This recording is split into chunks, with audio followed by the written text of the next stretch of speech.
think that's like with anything in life, with business, with work, with personal life. It's just having a goal. And like maybe it doesn't have to be so stringent as like having a business plan for your marriage, but you got to have a plan of what you want to do someday. You're right. And I recognize the reason we got a financial advisor is because how do we combine our finances? And we know we don't know how to do that. And so we're like, what's the best way to do that? And having a neutral third party, that's why people get therapists. That's why people get coaches. Same thing with financial advisors, getting somebody who's an expert in that thing and they're neutral. So they don't have that same emotional connection to what your own money and your own stuff. Welcome to Money Matters with Chris Hensley, where we spotlight financial literacy issues in the Houston community and beyond. And now your host, Chris Hensley. Discussions in this show should not be construed as specific recommendations or investment advice. Always consult your investment professional before making important investment decisions. Securities offered through registered representatives of Cambridge Investment Research, a broker-dealer member FINRA SIPC. Advisory services to Cambridge Investment Research, Inc., a registered investment advisor. Cambridge and Houston First Financial Group are not affiliated. Welcome to Money Matters, the podcast that transforms your financial chaos into financial clarity. I'm Christopher Hensley, here to guide you through the complexities of money and relationships. Picture this. It's the end of the month and you're sitting down with your partner, bills in hand. The tension is palpable. How do you start the conversation without spiraling into conflict? Today, we're lucky to have Chris Wong, a seasoned therapist and expert in navigating these exact conversations. Together, we'll explore not just why these talks are tough, but how we can handle them with confidence and with compassion. Stay with us to the end to discover key strategies for financial harmony that can change not just your bank balance, but your relationship dynamics. This isn't just about getting through a tough talk. It's about building a foundation of understanding and respect that lasts. Let's get started. Chris, thank you so much for being on the show. Hey, it's my pleasure. Love to be here. Love to be talking to another Christopher. Absolutely. Absolutely. Now, you have a podcast as well. So before we kind of dive into this, maybe share a little bit about your podcast with listeners so that we can get to know you a little bit better. Yeah, I have a podcast, The Art and Science of Difficult Conversations. And it came out of myself and somebody I met, Lucy, who's my co-host. And we're in the similar space. We're both executive coaches. And we were finding that people really struggle with difficult conversations of all sorts at work, in personal life. And some of them were asking, how do you have this conversation? And so it really came out of how do we provide these role plays for our clients and for other people who are struggling with how do I talk with an underperforming employee? How do I get my spouse to do more chores around the house? How do I have these conversations? And so we turned it into that, and like we had a cool experience, a cool journey to I love it. Share.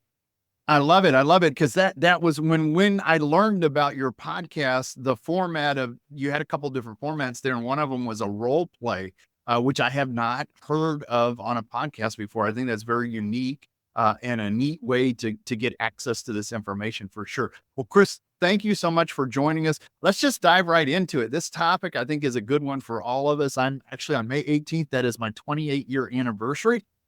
After 28 years, this is still, we still have conversations about money all the time. It's work, right? Being in a relationship and making sure everybody is on the same page.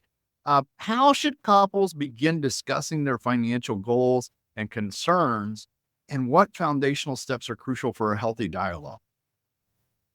I'm actually going to flip that question in order. I think the foundational elements is you need to have good communication about everything. This is one of those topics that we all bring our own hangups and how we were raised to think about money.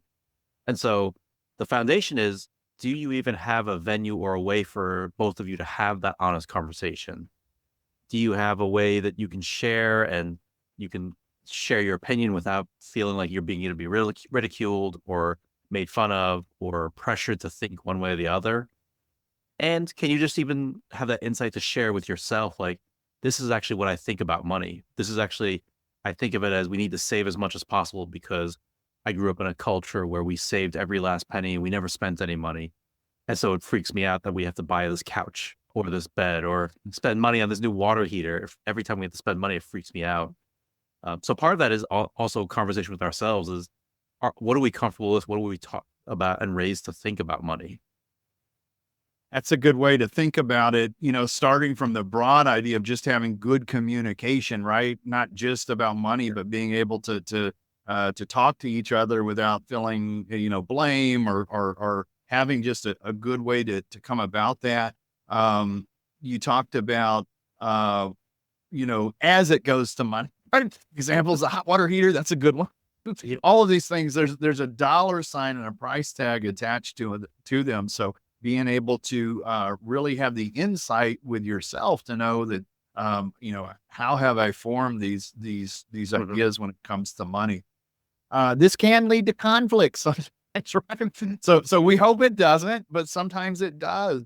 Um, in your experience as a therapist, what are the common financial conflicts among couples, and what strategies do we need to recommend for resolving?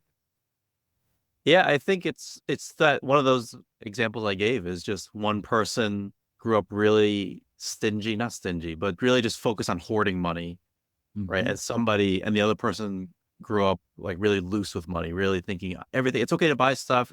If you need something, just buy it. Don't stress about it. And, my wife and I don't stress too much about money because we had a good financial advisor, but there are times when that shows up because I grew up in a very more save your money, hoard your money. And so I think of like, I don't want to spend money on stuff. I don't want to, buy something if we don't absolutely need it.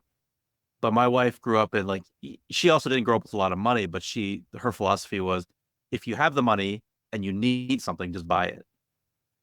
And so it's still, but that stresses me out to think like that. So it's having that conversation ahead of time, like what rational, what's reasonable, what's not reasonable. And I think part of it is sitting down and if you're in a married couple or relationship where you're sharing finances, what are your goals with that money? Do you see it as let's just save as much money as possible? Are your goals let's live life to the fullest degree and not worry about that? One of that is like a very short term view, one of it is a very long term view, and neither is wrong or none's better or worse than the other, right? It's just more what are your goals together as a couple, and how will you decide what that goal is? So there's two things I picked up when you just shared that with us. One was the idea that looking at just having that conversation about goals with money. It sounds simple enough to do, but I don't think a lot of people are doing it. Actually having that conversation with thought, what are we trying to do with this? And the other thing that I picked up on is that you mentioned you had a financial advisor. Here you are, a therapist who's trained, to speak with, and to have these conversations, but you're tapping a financial advisor to have those conversations with your spouse. Let's dive a little bit, deeper into that. When just talking about financial planning, can you discuss the importance of strategic planning in relationships? And how should couples align their financial strategies with their life goals? I think that's like with anything in life, with business, with work, with personal life. It's just having a goal, and like maybe it doesn't have to be so stringent as like having a business plan for your marriage, but you got to have a plan of what you want to do someday, right? And I recognize the reason we got a financial advisor is because how do we combine our finances? And we know we don't know how to do that. And so we're like, what's the best way to do that? And having a neutral third party, that's why people get therapists. That's why people get coaches. Same thing with financial advisors, getting somebody who's an expert in that thing and they're neutral. So they don't have that same emotional connection to what your own money and your own stuff. They can look at it logically, look at what are your goals and how is the best way to reach your goals step by step. And knowing that it's a marathon, not a sprint, right? Especially if you're thinking like, how do we save our money for retirement and, future wealth? But whatever your goals are, it's really what is the goals and then what are the logical steps to get there. I love that. I love that. So that you're, shared with us why you have used a financial advisor for this. You mentioned the words combining finances or combining your households into one. So this popped into my head here. This is a difficult conversation as we're Mhm. having difficult conversations here that I have with clients or people that I bring on to my practice. Um, because of the age group that I'm working with, uh, a lot of times I'm getting people who are 55 and up who are in a second marriage, right? And so, where some people combine their finances, some people don't. And it's because they've had they've been burned. Usually, by the time they get to me, if I ask them and they separate their finances and they get remarried, so we're talking about a second marriage, Yep. and they've decided to get married, but they're not 100% about combining the finances because they've often had these stories, these things that have happened in the past. But where that can come in to bite them is that they might operate it siloed, right? But with the estate planning, if you're in a state where it's joint title, what you think's happening with the assets may not happen. Like you may have siloed them separately, right? Mentally for, Right. the accounting there.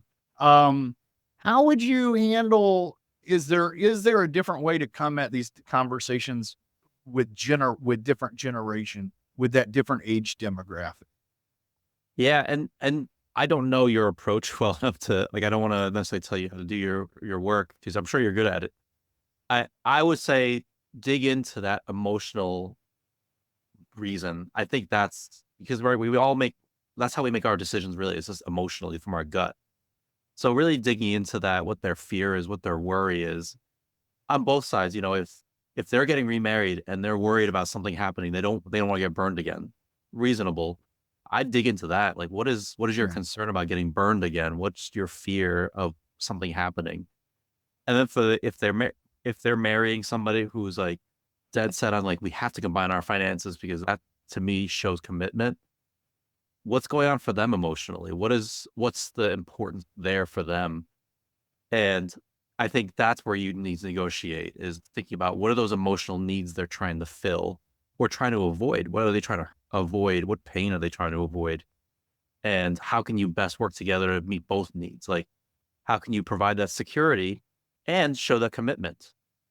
Right. And it can't be a just a positional thing. Right. And so an example I use is a husband and wife who a husband does not wants a fake Christmas tree and the wife wants a real Christmas tree.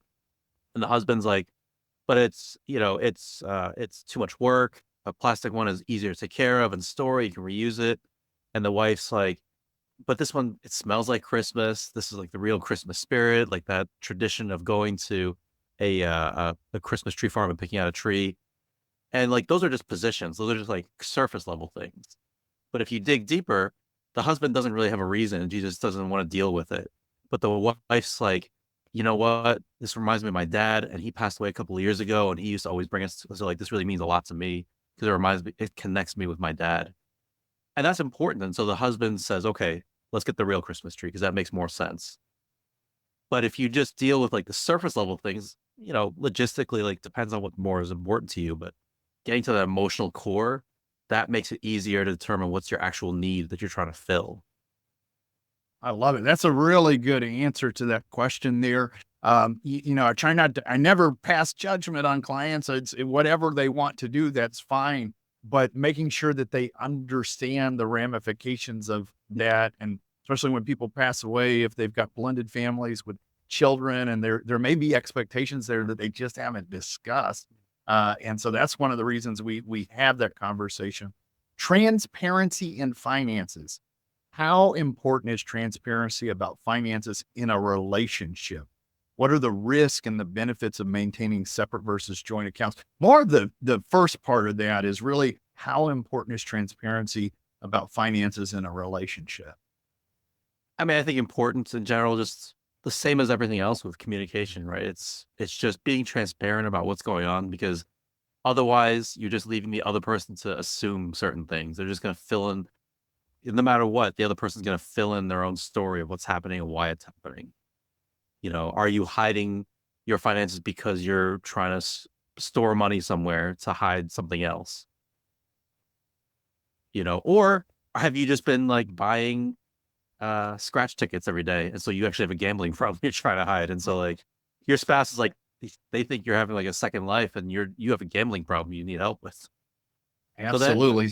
so important to help get on the same page, and I think every relationship's gonna be different, right? Like I get that some relationships you might want to be that transparent, and maybe your spouse or your partner just isn't there with you in the same level. So like you want to be transparent, and they're not necessarily supportive of that, or they're not curious. They're just passing judgment too quickly or being reactive to whatever you're sharing. So that kind of shuts it down. So yes, it's important to be transparent. It's also just important for the other partner to be able to be open and listen and think about how, because once, especially once you're married, it's you two together trying to solve this problem. You're not against each other. It's you trying to solve this problem together.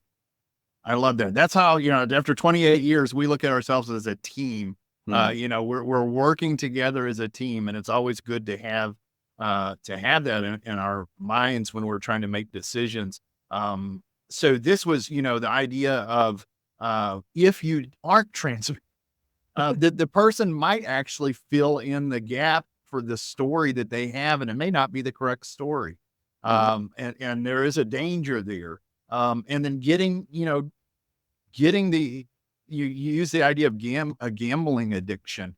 That is a problem, right? And two people can get past that. But if they don't know, you could see where that could really just drive a wedge between a relationship. So being transparent can really help with the idea of communication there. Let's pivot a little bit and talk about cultural influences. How do cultural backgrounds influence a couple's approach to money management? And what advice do you have for couples from diverse backgrounds? Hmm.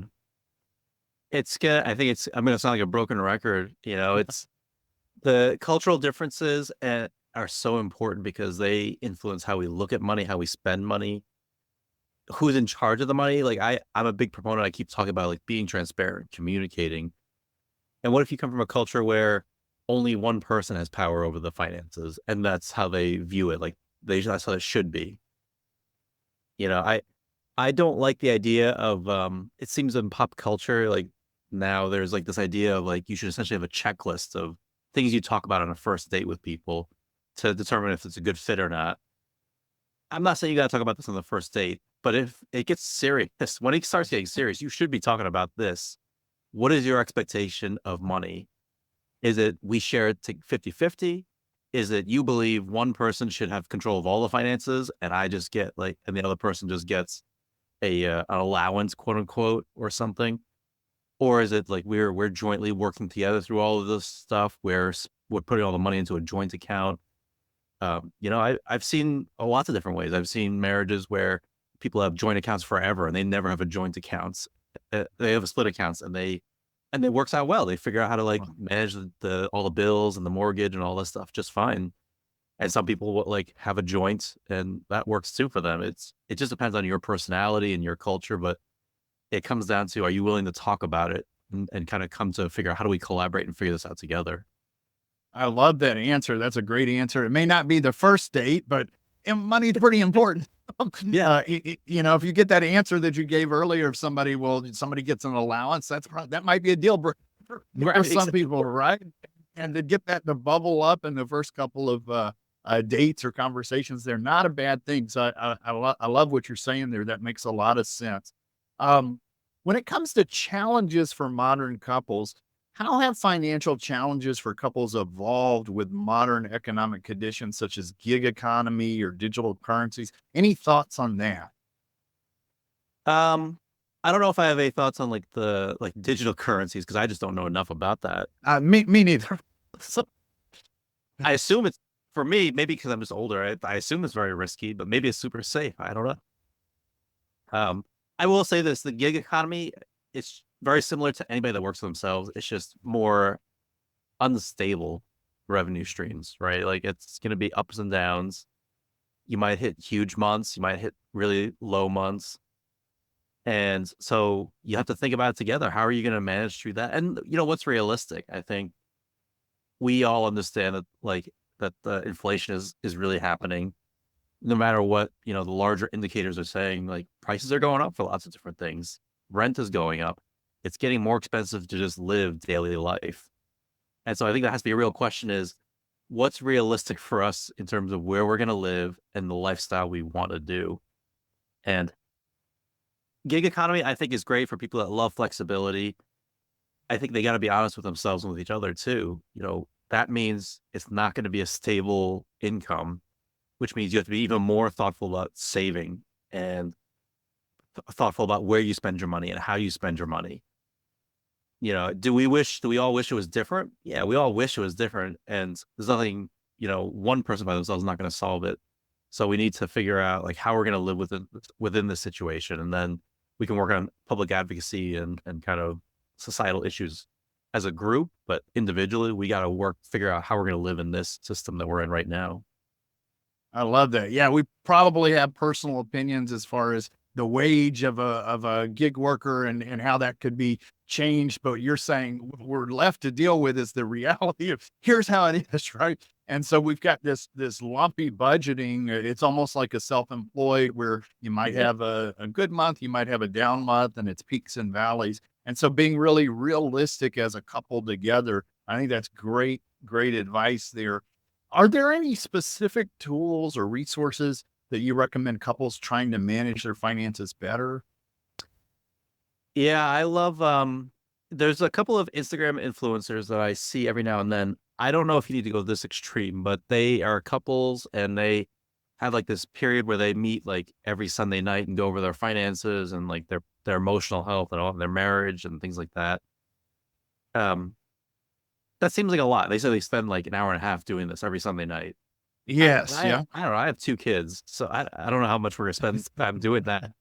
But it is worth doing like regular checkups in your Right. Right. finances, right? Like check like are we where we expected to be? Let's check. Do we need to do something different? Do we need to stop going out as much? Can we go out more? Have we had like a really good period of savings? And we have a travel fund or entertainment fund. We built that up a little bit. So let's start living a little. Let's start like let's plan a vacation. But having that regular review helps. And as a person, like I'm self-employed and I dread doing the bookkeeping because I hate looking at the money. Yeah. But like I Yeah. know I force myself to do it because I know I have to make sure like that nothing is out of the ordinary. But I just dread looking at it because I don't want to look at potential bad news of like, oh, I lost this much money. I don't have to do it because it's just important to the work. I get it. Like if both people in a relationship don't want to do it, then that makes it even worse. It's a harder thing for sure. So I love that, the idea of the weekly meetings and, you gave an example, maybe an extreme where they're meeting every week and it's almost like a CEO Yeah. of the marriage. I think that's awesome, but could I do that? I don't know. But you also said, well, realistically, just the check-ins to do a temperature check. Where are we at on this? You gave the examples of, having your entertainment fund set aside so that now you don't feel guilty, right? Because you've actually got some Yep. money in there. It's like, hey, we can go to the movies, we can go out to eat. So I think those are all really, really good examples and ideas for couples. We've got just about 5 minutes before the show's over. How does the psychological aspect of money affect relationships, and what can couples do to address any negative impacts? Yeah, I think I think it goes back to your expectations of what you think the other person will do or won't do. You know, I keep thinking of like the person that's really more guarding of their money because that's just my perspective. I don't want to call anyone else out, so I'll use my perspective. If you have that and your spouse is like spending lots of money or just even like willing to buy clothes for herself or himself, um, you're gonna look at it and you're gonna start getting resentful, especially if you're not talking about it. You're gonna be like, why aren't they saving money? We got like a kid on the way. Like, don't they notice what we're doing here? And so if we don't have those conversations, it just breeds resentment. And then we start getting bitter and then we start thinking about it. Or we hold it in ourselves. We try not to be resentful. So it just creates anxiety. Like, what am I gonna do? Do I have to work harder? Do I have to get a second job? Is it on me to figure this out? So it just makes it worse and worse and it spirals. And then, that honest communication, there's nothing that's going to beat that, about finances, about, intimacy, about sex, about kids. Like nothing will beat an open and honest conversation where you're both willing to have that conversation and both able to listen and work together to come to a resolution.